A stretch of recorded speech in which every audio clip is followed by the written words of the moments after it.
دشمن دولت نبوده. دشمن روان فقیر و بیچاره بود.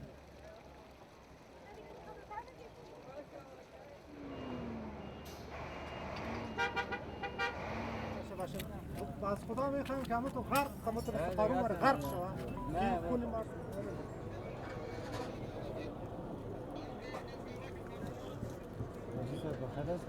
که کل ما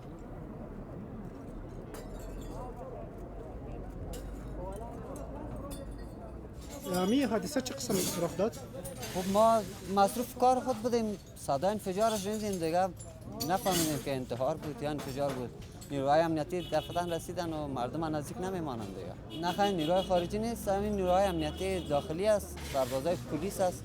دمدان دروازه قرابل میدان هوایی وظیفه والا بود زخمی و شهید داشتن.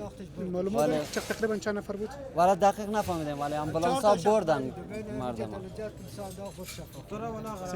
ما بیادردیم دان دکان نمیج استاد بودیم یک وقت غرصه شد که غرصه شد تو نمیجا دیدیم که دود برآمد تو نمیجا غرفه هم درد گرفت موتر هم درد گرفت باند موتر هم بخیل تونس اصلا فرم شنه دادان دکان ما افتیدم فرم موتر انتحاری دیگه نفر دیافم خودت از کشته و زخمی چیزی زخمی کشته بود؟ کشته را نه متا زخمی را 3-4 تا بچگکای 15 ساله 18 ساله تا 20 تا ما دیدیم که موتر بالا کردن شفاخانه بردن